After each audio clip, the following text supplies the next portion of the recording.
Flex your business with an American Express Business Gold Card. You'll earn 4 times membership rewards points on your top 2 eligible spending categories, like transit and electronics, each month, on up to $150K in combined purchases per year. Plus, you can now earn 3 times membership rewards points on flights and prepaid hotels booked on AmexTravel.com. Terms and points cap apply. Learn more at AmericanExpress.com/business-gold. Amex Business Gold, built for business by American Express. For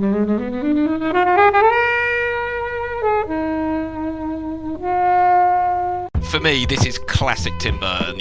There's Beetlejuice, there's the first Batman, there's Edward Scissorhands, and like you said, Danny Elfman as well. It's got like that iconic soundtrack. Like I think it was Smith, you said it when it first started. You get the beat and that iconic music, and I love Halloween. And it's like the soundtrack. You could even just have a Halloween party. It's so iconic and fun and upbeat. I think if you haven't seen it, like, where have you been? Definitely should watch it because it is one of the best Tim Burton films, and just kind of go into it knowing that Beetlejuice he's not the good guy. Hey everyone, joining Flixwatcher today we have Stu. Hello. We have Smith. Hello. And we have Kobe. Hi. It's showtime. And we're going to be talking about Beetlejuice. Thank you as always to the mighty people for their mighty, mighty tunes, and thanks to Ben from Rockwood Audio for editing all our podcast episodes.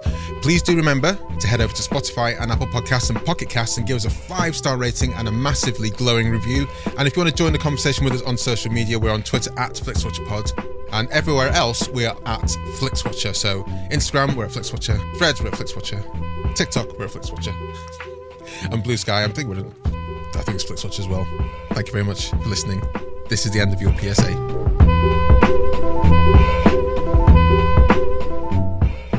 Hello film fans, welcome to this episode of Flixwatcher Podcast. Our guests today are Smith and Stu. Over to you please, Smith, to say hello to our listeners and tell them a little bit more about who you are and what you do, please. Hi there, I'm Smith, co-host of the It Doesn't Hold Up podcast, where we review and rewatch films from our childhood and see if they hold up or not, and most often they don't. I would give you all of our different handles, but Stu deals with that and I don't remember them. So I can't. I'm also a writer, amateur dramatic actor, and all-round bon vivant. What kind of stuff do you write? Just the show notes for the podcast. Well, I've written Pantos, a film that you can find on Shudder. Oh, wow. And a comic book, but that's rather short-lived. Okay. Well, you've been published and... You've had a go at a lot of things. Yes, I have. I'm a jack of all trades. Did you put yourself in the film? No, unfortunately not. I'm not in the film. Next time. So, Stu, tell us about your side of the pod. Sure, yeah. I'm Stu Shepherd. I'm the other co-host of the It Doesn't Hold Up podcast. I'm going to try and outdo Smith because I've got some similar qualities. I'm also a writer, podcaster, and a semi-professional wrestler. Oh, really? What's your signature move? Well, there's actually 2 characters I do. So if it's one character, it's the Mount Vesuvius, and if it's the other character, it's the Last True Submission. You do 32 different characters. How does that even make any sense? 2 characters, not Oh, you do 32. 2 characters. Oh, sorry. How does one do 32 characters? That's what I thought. In a day? Ask Mick Foley. Yes, true. No, How many did 2 Mick Foley do? He had Mick Foley 3. himself. 4. Hacksaw Jim Duggan. No, he was Mick Foley, Mankind, Cats, Jack and Do Love, so it's 4. Yeah, so I was thinking Cats Jack when I said Hacksaw Jim Duggan. Hacksaw Jim Duggan, different person. I didn't realise it was 4. And you got Hulk Hogan was Hulk Hogan and Hollywood Hulk. Mm-hmm. Helen's like, what? Let's bring it back to the films. Sure. So just want an example of a film, Stu, that you were expecting to be rubbish, but on rewatch you're like, oh, I actually really like this. Oh, yeah, we've had a few, because not all of our stuff doesn't hold up. You know, there is some stuff that is pretty good. The one that I thought was not going to hold up at all was Rush Hour. And went back and watched that. I was like, had a great time with that. I was laughing my arse off the entire time. Another one, it was a guilty pleasure of mine for when I was a kid, was Tango and Cash. And when we went back and watched that, it was a riot. I would recommend that to anyone. So stupid. It's so stupid, it's amazing, but it's just so much fun. It's got so much heart and charm. I loved it. That's it. There was that kind of phase where A had buddy cop films, but also B had... A dog. A cop and animal. So he had Clint Eastwood with the orangutan, but normally it was a dog. I haven't gone back to any of those films. Have you revisited Turner and Hooch or K9 or any of those? Turner and Hooch every now and again. It always seems to be on Film 4, so I always catch it, but I've not actually sat down and watched like A to Z. I always catch it like in the middle or stuff like that. And What was the one with Chuck Norris? Because there was... Chuck Norris? Yeah, so there was K9, which was Jim Belushi. Yeah. There was Turner and Hooch, which is Tom Hanks. And there was one that was Chuck Norris and like a sheepdog. Unless I've just made that up in some weird fever dream. I might have made that up. We need to see this film. When we did a long time ago, and this is one place where Helen and I diverge, is Princess Bride, which neither of us had seen it before, but I was like, I'd kind of held off watching it because I thought you need to kind of watch it with a young viewpoint, and I wanted to wait until such a time when I had kids to enjoy it. But anyway, someone chose it, so we had to watch it, and I loved it.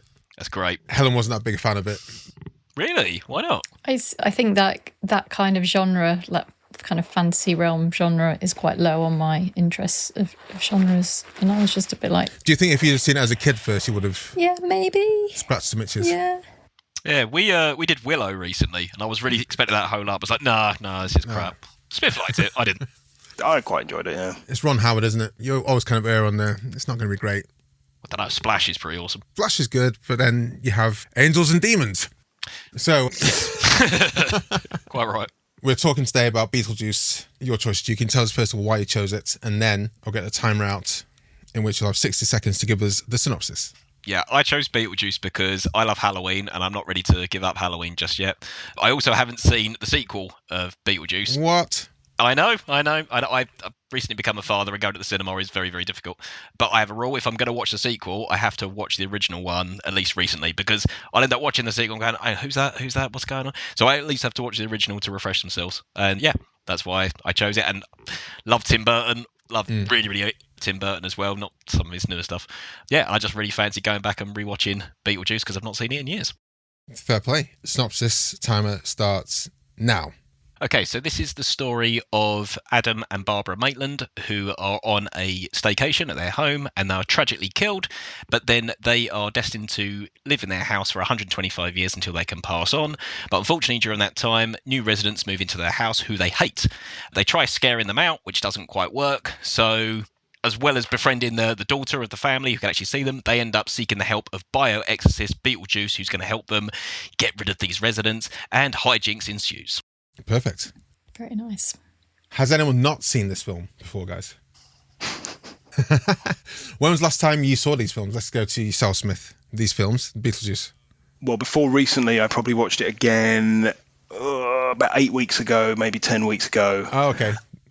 Why did you rewatch it again then? Because I wanted to go and see the sequel, and my other half had never seen it. No, what I mean is, so you watched it 8 weeks ago. Did you watch it again before this recording? Oh, yes. Oh, okay. Yeah, no, I watched it again before this. That's dedication. Just to make sure that I was fully up to date. It is like from the opening bit of the credits with those musical notes as they come in. It's like a big warm hug of 80s. It's like, there we go. So it wasn't a chore for you to rewatch it, even though you'd seen it like 8 weeks ago? No, and it's really quite short as well. It's very efficient in that kind of 80s way where things just kind of get in, get out, do what they came to do and don't leave you sort of hanging around. Which, if anyone has seen the sequel, does exactly the same thing. It feels like a proper throwback, but in a good way.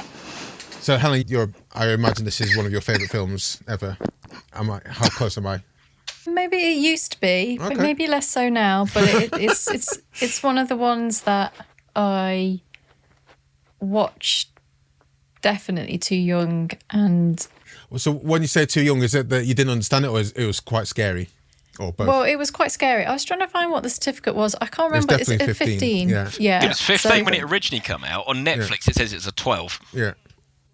Yes, I was not 15 when I watched it. I was probably closer to 9 or 10, which is, I mean, I don't know if 10-year-olds are allowed to watch stuff like this, but it was definitely one of those ones that was quite terrifying. But I was a huge fan of Winona Ryder in pretty much everything, so I really loved her in this. And it's just really weird, and it's that fine line between like kind of funny gross and actually a little bit terrifying. And when you're a small child, like the sandworms and being in a position where you can't go back to your home is quite terrifying. But I hadn't seen it in quite a long time, and essentially it's kind of like lots of ideas and scenes that are just kind of like thrown together with a sort of plot, which was kind of a little bit more evident this time watching it. But it's super snappy. It's really fun. It's got hot Alec Baldwin, which is just like not really a thing outside of Beetlejuice. And it's just it's nice seeing Geena Davis and things. And I think, Tim Burton's still making films. I haven't really seen many of them. And I just think this is kind of like the Danny Elfman, Tim Burton kind of like really sweet spot of it being kind of like fun and weird and really different. Whereas I think now he just kind of rolls out the same stuff a bit. Have you seen the second film? I haven't. I don't have that much. It's not one of the ones that I went, I really think this needs a sequel. Like, come on, guys, where is it? I've heard it's all right. The second film is good, and it's a return to form for Tim Burton as well, because I think a lot of the stuff he's made in recent years have been pretty anonymous. I think you have to go back to probably Big Fish to find his last truly good film. But you're right, actually, on rewatch, when I started to rewatch this, it did occur to me there isn't really much of a plot or through line. There is just sort of things happen one after the other. Vibes. Yeah. Gothic-y vibes. And hot Alec Baldwin, you've clearly never seen The Shadow. No, I haven't actually. Where you at, Stu? Where'd you head at? For me, this is classic Tim Burton. There's Beetlejuice, there's the first Batman, there's Edward Scissorhands, and like you said, Danny Elfman as well. It's got like that iconic soundtrack. Like I think it was Smith, you said it when it first started. You get the beat and that iconic music, and I've mentioned already I love Halloween, and it's like the soundtrack. You could even just have a Halloween party. It's so iconic and fun and upbeat and whatever else. And yeah. I just had a really nice, warm, fuzzy feeling watching it. And I was probably the same as you, Helen. I watched it way too young, probably about 6 or 7. I watched it. I remember it was on TV. What year did it come out? It came out in 98, yeah. So I remember watching it. Okay. It was on like ITV1 or something like that years and years ago. And I was watching it with my dad. And it starts off all quite sweet and stuff. And then suddenly Geena Davis and Alec Baldwin fall into a river and drown. And I remember being really upset. Like, what the fuck? Like, what are we watching? They're murdered by a small dog. Right, let's not bury the lead on that one. Yeah. Evil dog. That dog knew what it was doing. Yeah, I just found it really, I don't know, so unfair that they died. Like, these are really nice people who didn't deserve this, They're just doing up their house, loving life, and then that would have happened to them. And not only they're stuck in this house and got to watch these shitty people move in and, destroy their home. So I just found it really upsetting. And people from New York. Real estate agents there, like, trying to sell the house from underneath them. You're just like, leave them fucking alone. Yeah, exactly. So what if their house is too big for them? They paid for it. And just like, and there are moments as well when it is terrifying, because I remember I got over that bit. I was like, okay, then it's kind of like a fun family film or whatever. And then all this weird shit starts happening, like they're pulling their faces off and like eyeballs coming out and big teeth, and all that was really freaking me out as well. I was like, I don't know what to think. Like, I think I enjoy it, but I'm also a bit scared. It's a strange feeling. And also, like, what you're saying about like being sad because they die at the start. When I was a kid, I used to get really upset when they're in their wedding stuff and they go all like crinkly and they die. Me too. Even though they're already dead. Like, I think that really upset me. Yeah, I had a panic attack that they were going to die. That was going to be the end of the film. Like, no! So, yeah. It's funny the things that you remember. I think one of the things, and it's probably easy to touch on, but Beetlejuice is like in it for, I think, 15 minutes of screen time for his entire...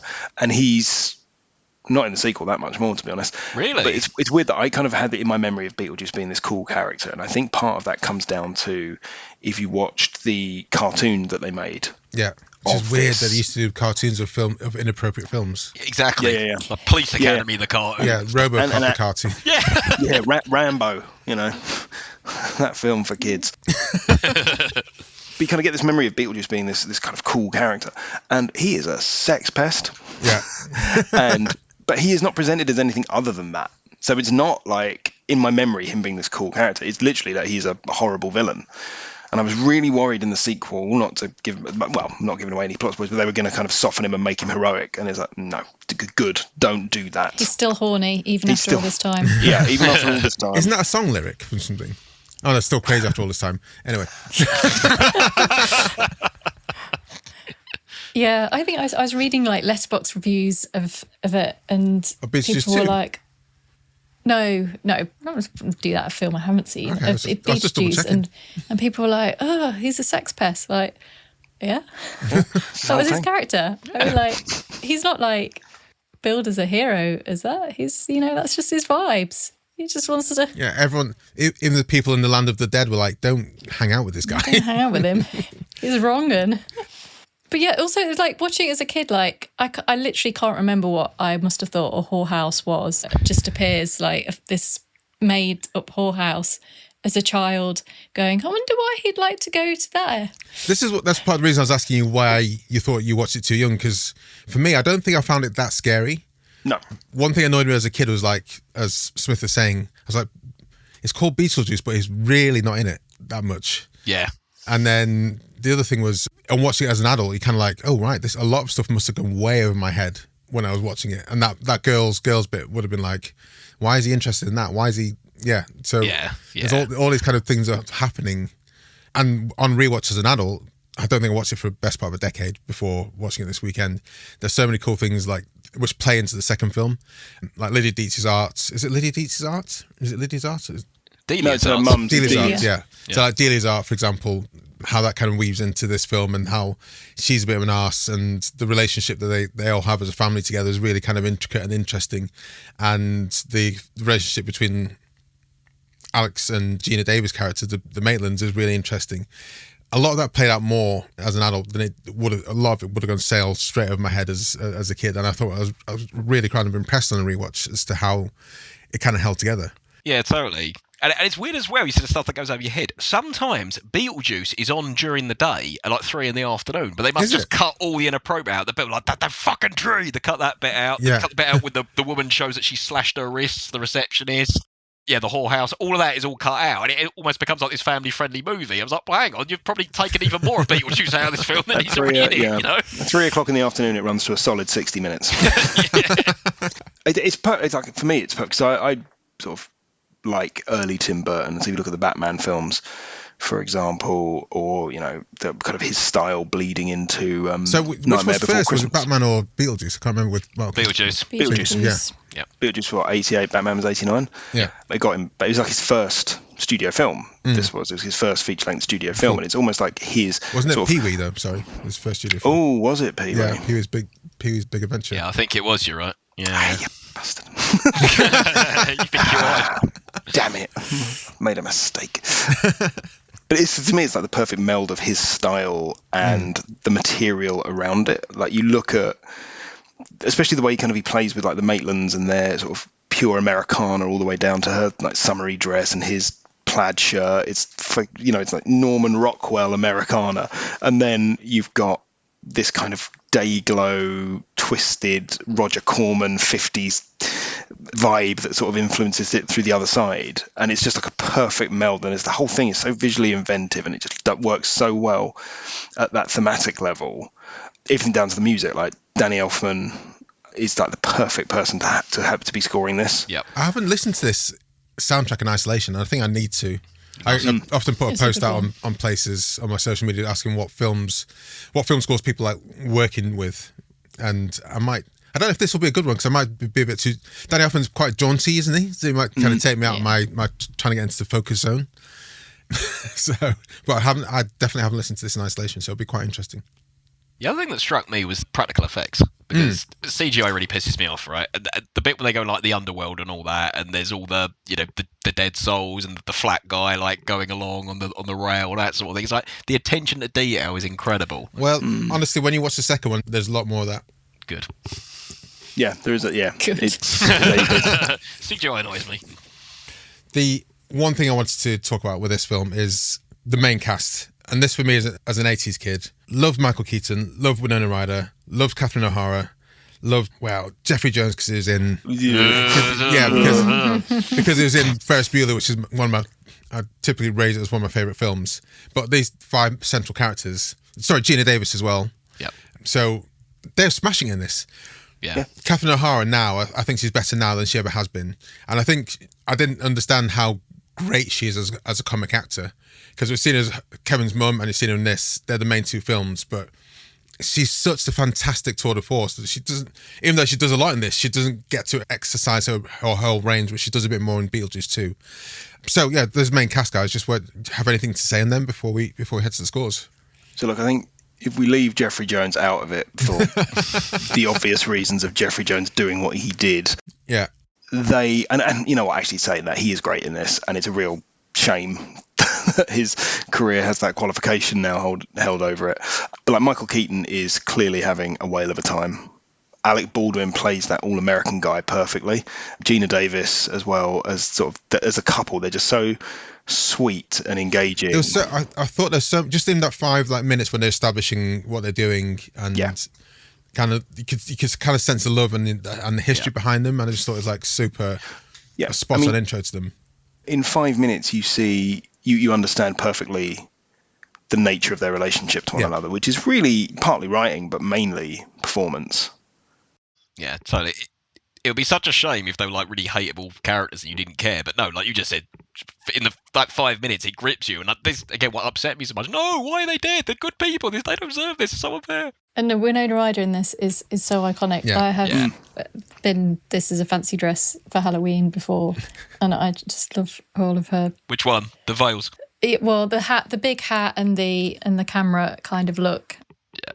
It's just a great look. And I think if any kind of like goth girls growing up, she was such an icon for this, and she is so great. And like, she was only 15 when she filmed this. Oh, is she that young? Was she was that young? Just a little baby. How old is she when she did Reality Bites? So that was 94. So okay, so it's way do the up. Okay, maths. Yeah. Sure. So that means she was only 18 when she did Edward Scissorhands. Yeah. That's crazy. Yeah. So yeah, she just, I really like her. We haven't talked about it yet, but the dinner scene is Don't worry, so we're going to much get fun. to it, so thank you. Bring it up. And the song and the shrimps and everything. The Banana Boat song stroke, Deo, Banana Boat song. It's perfect, that bit. Yeah. It just comes out of nowhere. They're just having a chat. They all just start singing. They start dancing. It just gets crazier and crazier. And then the shrimps just come out. Brilliant. It's one of the Always wanted to go to a dinner party like that. Or with lots of shrimps. Never happened. Yeah. And possession. Yeah. Was one of the guests Bob Newhart? Am I making that up? Wasn't he Rob Keaton, that guy they were trying to bring? In fact, I don't know who Bob Newhart is.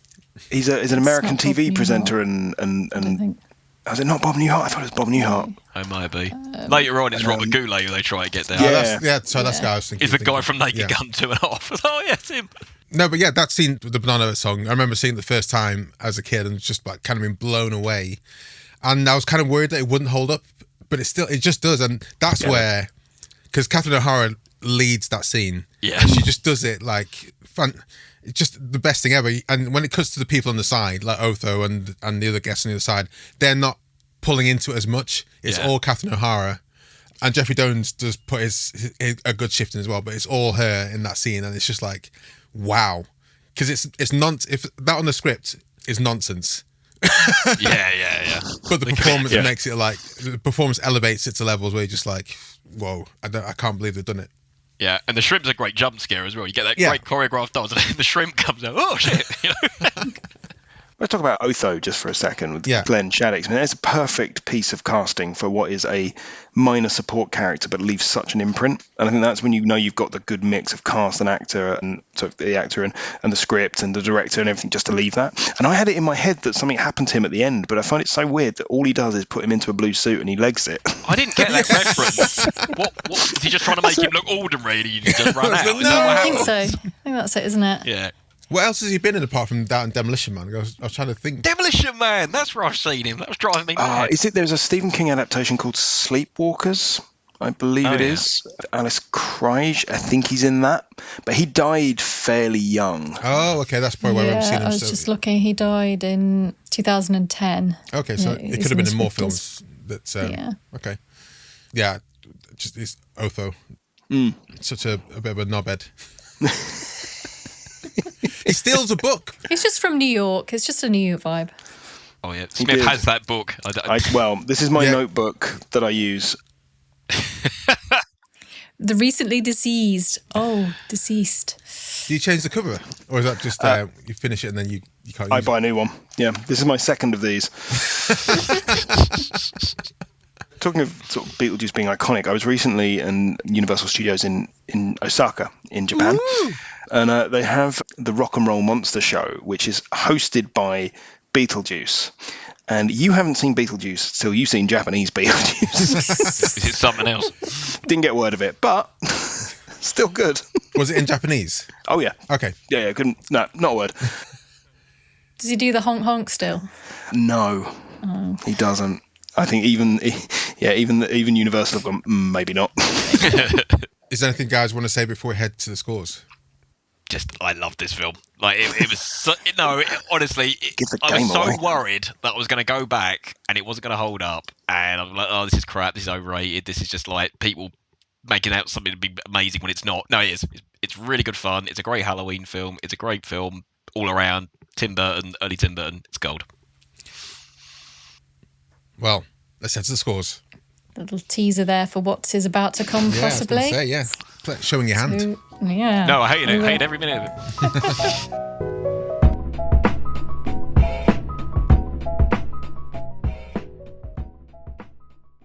I'm Sam Clements, host of the 90 Minutes or Less Film Festival, another podcast in the Stripped Media family, a podcast that celebrates movies under 90 minutes long. Each episode, I'm joined by a special guest who selects a movie to join our prestigious lineup. Past guests have included fellow Stripped Media family members Martin and Sam from Song by Song, and Kobe from Flixwatcher, and Dave from The Wire Stripped. Search for us now on the app you're currently listening to this podcast, or join us at 90minfilmfest.com.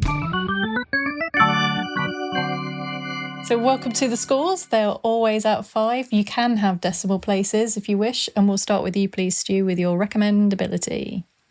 Good solid 4.5. Nice. Anything else you want to say to that, or just go straight to that?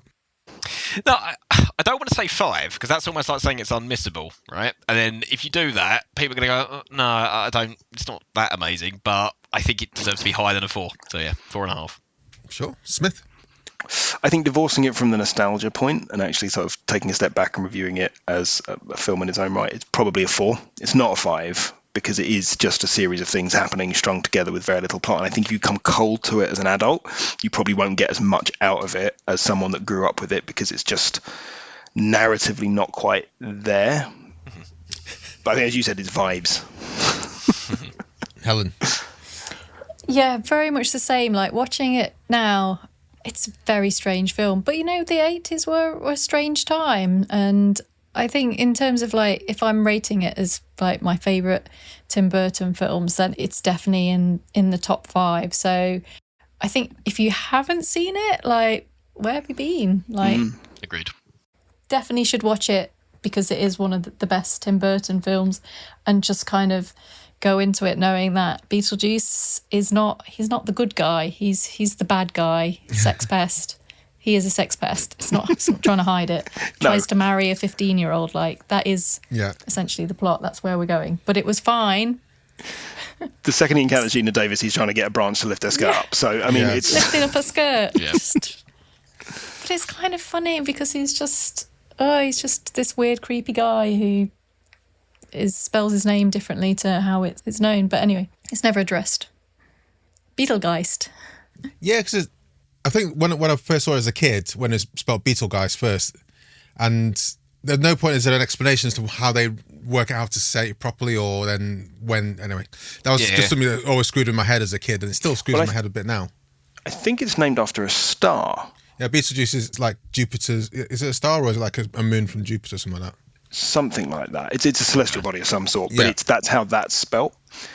And whereas the title of the film is phonetically how you would say Beetlejuice. So yeah, they never bother explaining it. I just think if you'd have called a film Beetlejuice spelt like that, no one would have gone to see it. Exactly. It's almost certainly, or no one would have known what to call it. I think that's probably why they've called it Beetlejuice. For ease. Yeah. So after all that, I'm going to give it a 4.5. Yes. Betelgeuse is a red supergiant star on the constellation of Orion. It is usually the 10th brightest star in the night sky after Rigel. That's where the search engine results page kind of just curtails it. But yeah. There we go. 4.5, Helen. Look, I'm going to go a bit higher than you guys. I'm going to go 4.75. I really like this film, and if someone hasn't seen it, I'm like, hey, why the hell haven't you seen it? Probably put some caveats in there. I'm not sure if I'd say that Beetlejuice doesn't turn up that much. I'll probably just say, look, go with it. Have some fun with it. Don't try and take things too seriously.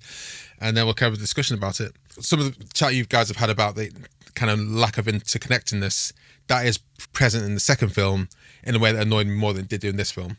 Yeah, I'll tell it before you watch this one. I feel like non sequiturs in the second film, whereas here, at least things kind of marry along together to come to some kind of conclusion. Yeah, 4.75. Repeat viewing score. Stu. I'm going to go 4.5 again. I'd watch this again. Happily.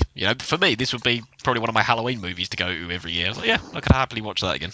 So you go for a campier Halloween movie versus a serious, brooding one? Oh, no. I have layers. I have stuff that's fun.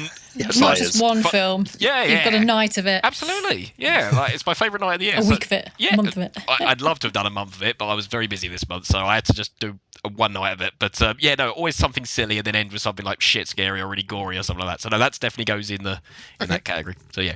Is that a palate cleanser or is that a build? Is that like the first on the dot to get you in the mood? Yeah, exactly. I'd start off with that and then just go progressively more gory and scarier. And then go to bed. Yeah. Shaking. Smith. I'd actually go the other way on this one and give this a 5. Because the other way? Yeah, well, rather than a 4, I'd go down, I'll go up. Because I think it has eminent rewatchability. And I've rewatched it countless times and will rewatch it countless times. I think it's one of those films you can just go back to again and again and again. And again, part of the benefit of it is that it is 90 minutes. It's very easy to sit down and watch it.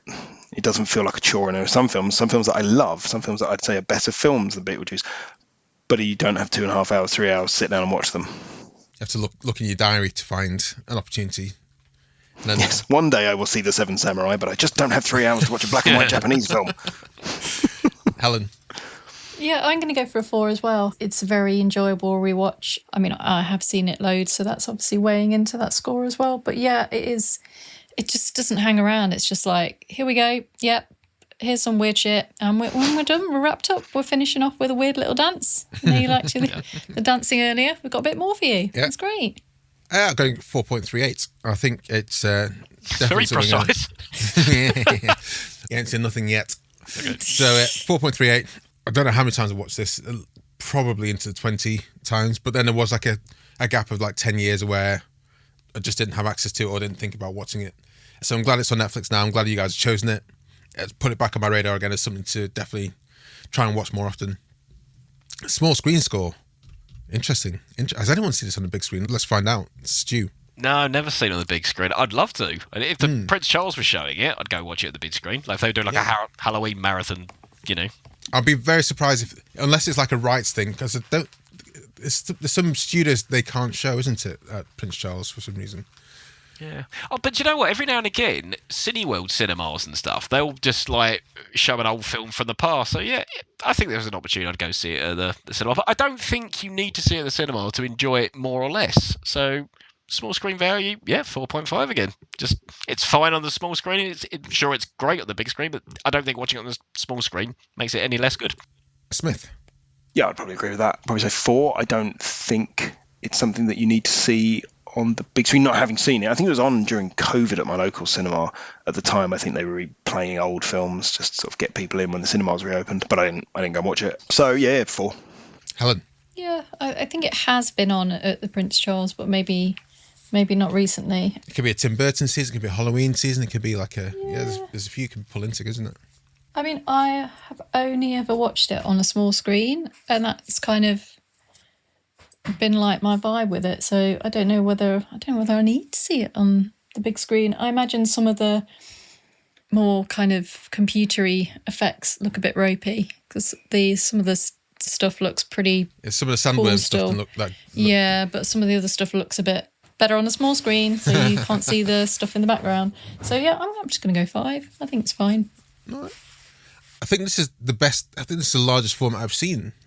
Because I think pretty much consistently, I would have probably taped off TV the first time and then rewatched that VHS multiple times, and it would have been on that small but also insanely dense and heavy 14-inch TV screen that we all had in the early 90s. So having on a decent sized screen with a HD quality is new to me. So it looked good.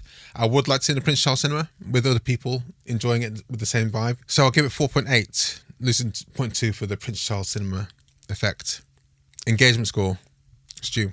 5. I think, it's tremendous fun. So 5. Smith. 5. 5 as Same well. reasons. Yep. Helen. give it a 4. Pretty much engaged. Obviously, seen it quite a few times, so I don't think it's one that you need to massively be stuck to the screen to. But yeah, it's a 4. It's good. I'm going 4.5 for this watching, and I think subsequent viewings will be a bit less.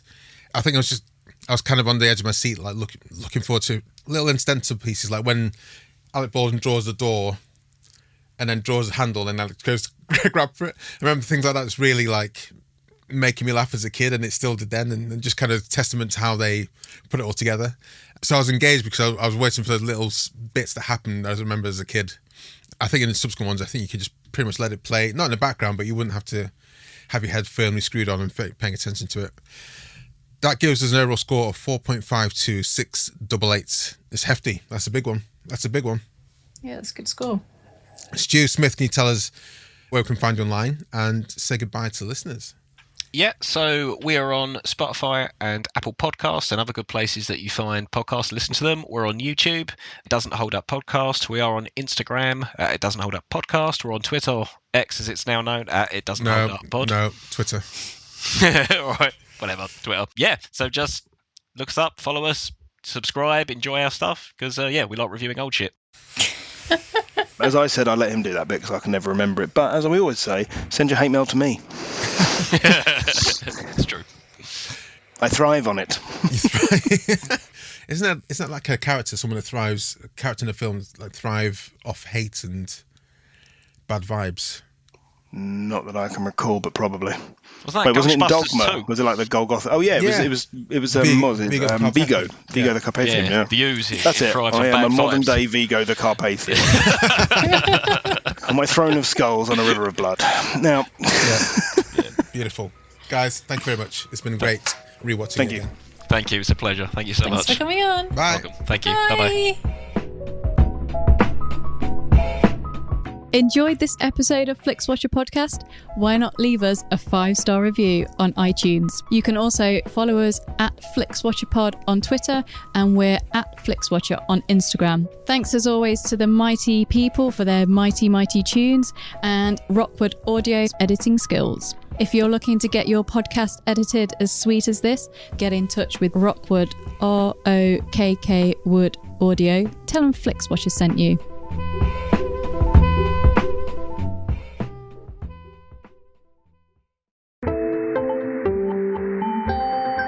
You just heard a Stripped Media production.